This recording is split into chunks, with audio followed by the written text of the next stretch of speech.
Bonjour à toutes, bonjour à tous, bonjour les amis, bonjour les abonnés, bonjour les gens de passage, comment allez-vous? J'espère que vous allez bien. Aujourd'hui, nous allons aborder un sujet extrêmement intéressant et important, puisqu'il concerne absolument tout le monde. Car nous avons tous en nous notre ombre, ou ce qu'on appelle communément nos parts d'ombre.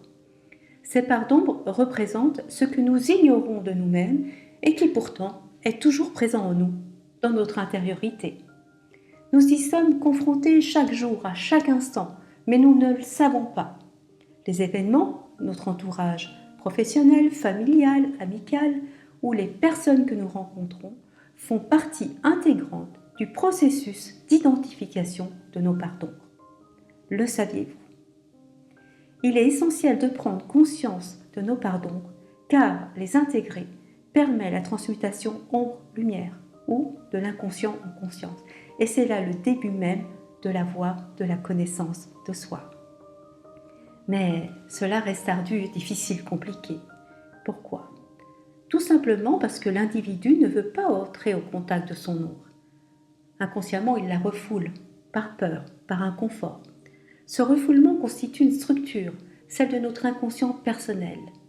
Il est d'ailleurs courant de constater que ce refoulement des parts d'ombre conduit l'individu à accabler l'autre des défauts dont il est lui-même porteur, mais sans en avoir conscience, ou même faire porter à l'autre la responsabilité de ses maux ou de ses souffrances. Cette vidéo a pour objectif de vous conduire à comprendre ce concept via 2 histoires d'âme pour vous aider à transmuter vous-même vos parts d'ombre en lumière. Je préfère, compte tenu du format de mes capsules, vous donner des exemples concrets, sans vous noyer dans les théories. Si vous souhaitez ensuite approfondir le sujet, vous trouverez dans mon livre « La science de l'inconscient, les mystères de l'âme » des théories existantes auxquelles je confronte mes découvertes et toujours à l'appui d'expériences véritablement vécues. Je vous ai indiqué que nous portons en nous nos parts d'ombre, qui forment la structure de l'inconscient personnel. Lorsque je parle de l'inconscient personnel, j'utilise souvent le terme de cave. En effet, cette cave psychique est à l'image d'une cave dans un immeuble ou dans une maison. C'est un lieu sombre, humide, avec parfois quelques moisissures, dans lequel nous allons déposer des objets qui, au fil du temps, vont prendre la poussière et être même oubliés. Car, à vrai dire, nous ne savons pas quoi faire de ces objets. Ils nous encombrent. Nous ne savons pas où les ranger et puis, étrangement, nous n'arrivons pas à nous en débarrasser. Peu à peu, nous allons jusqu'à oublier leur existence. Mais ce n'est pas parce que nous les avons oubliés qu'ils n'existent pas. Il nous faut donc retrouver les objets délaissés dans notre cave intérieure, les sortir de l'obscurité pour les mettre en lumière. Il nous faut retrouver la véritable source de nos maux, de nos souffrances, pour en être délivrés. C'est là la transmutation ombre-lumière, inconscient-conscience. Je souligne au passage que nous sommes totalement gouvernés par notre inconscient à notre insu. Alors, Carl Gustav Jung disait « La clarté ne naît pas de ce qu'on imagine le clair, mais de ce qu'on prend conscience de l'obscur. » L'obscur, ce sont aussi nos peurs. Rationnelles ou pas, elles paralysent souvent l'individu, l'empêchent d'avancer, d'évoluer. Voici le récit d'une histoire d'âme. Il s'agit de Jacqueline qui a la quarantaine. Les 2 récits que je vais présenter, celui de Jacqueline puis celui d'Antoine, sont véridiques. Les 2 récits offrent différents niveaux de profondeur, donc différents niveaux de conscience ou de compréhension. L'idée est que cela puisse entrer en résonance avec vous pour que vous puissiez vous-même opérer cette transmutation ombre-lumière. Alors, Jacqueline. Jacqueline n'arrive pas à quitter sa profession depuis 20 ans. Elle fait le même métier qui ne lui apporte plus du tout satisfaction. Elle m'indique avoir la peur de dire les choses et le fait d'avoir du mal à décrypter ses vrais sentiments. Lorsque je me connecte à mon soi, je suis consternée de constater, lorsque je me penche sur son thème, que cette femme a un très grand nombre de peurs. Peur de dire les choses, mais aussi la peur de se tromper, peur de rater quelque chose, peur de prendre le mauvais chemin, peur de ne pas y arriver, peur de ne pas aboutir, peur de se retrouver dans une mauvaise situation, peur du jugement des autres, peur du qu'en dira-t-on, peur d'avoir à se justifier. Oui, rien que ça. Elle n'en avait même pas totalement conscience. Il devient facile dès lors de comprendre que ce sont ces peurs inconscientes qui entravent sa démarche à quitter sa profession. Simplement, il ne suffit pas de faire constater l'existence de ces peurs, même si c'est déjà un bon début, il faut comprendre le sens pour pouvoir les intégrer, car c'est cela qui va conditionner la libération et donc la possibilité, enfin, pour Jacqueline, de faire les démarches pour aller vers une nouvelle profession. Alors, la question, pourquoi toutes ces peurs? Eh bien, simplement, parce que Jacqueline répondait inconsciemment aux attentes de ses parents depuis qu'elle était enfant, et qui peuvent se résumer en quelques mots tels que loyauté, engagement, sérieux, stabilité. Vous comprenez la raison pour laquelle elle n'arrivait pas à changer de profession? Elle continuait tout simplement de répondre inconsciemment aux attentes parentales.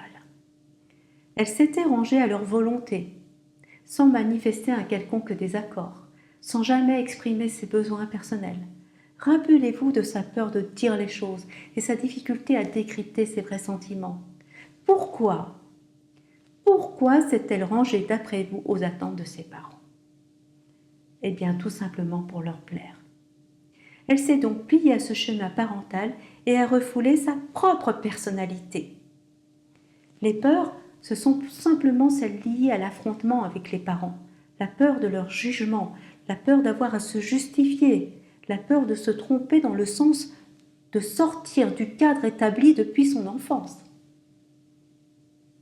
Comprenez bien que l'ombre représente ce que nous avons refoulé dans l'inconscient, par peur souvent d'être rejeté, jugé, condamné par les personnes présentes dans notre vie, indépendamment du milieu dans lequel on évolue. L'individu va donc rejeter, juger et condamner cet autre auquel il se confronte sans prendre conscience que cet autre, qui est pour lui un ennemi, lui montre en réalité ses propres contenus inconscients. Je ferai une vidéo sur cet autre qui est nous. Le deuxième récit est celui d'Antoine, qui avait peur de la cinquantaine. Il avait identifié cette peur en faisant le lien avec les 2 décès de ses grands-parents survenus autour de la cinquantaine, mais également aux épreuves de tentatives de suicide, notamment vécues par son père, qui lui aussi avait alors 50 ans. Alors, il faut savoir que si vous avez fait des liens, mais que votre peur ou mal-être ou maladie persiste de façon plus ou moins intense, cela signifie que vous n'avez pas encore atteint la bonne profondeur.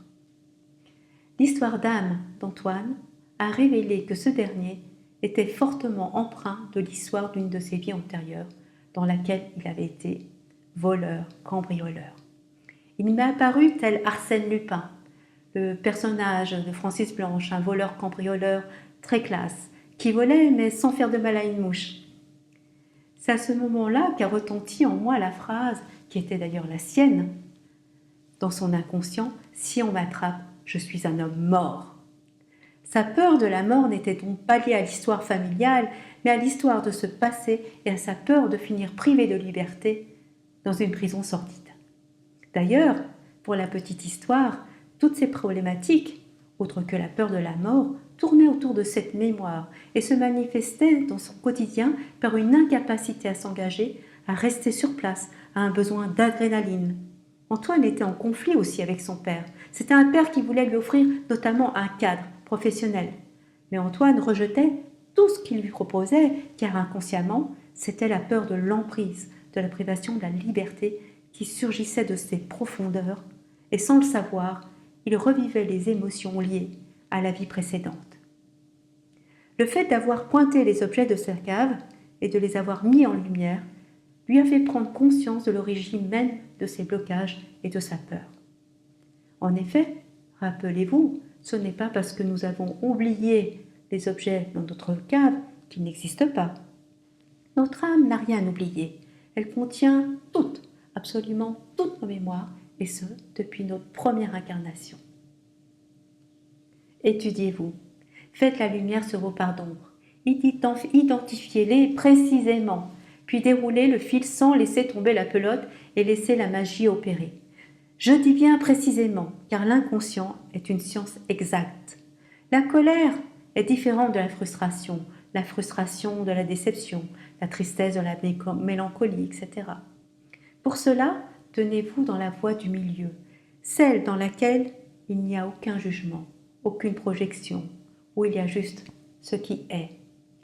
Voyez-vous, l'individu, sans le savoir, lutte en réalité avec lui-même. Il est son propre ennemi. Il est essentiel de savoir que les parts d'ombre, ou l'ombre, est le plus puissant levier qui soit de l'élévation de conscience. Pourquoi ? Tout simplement parce que mettre en lumière l'inconscient, c'est justement plonger au cœur de la conscience.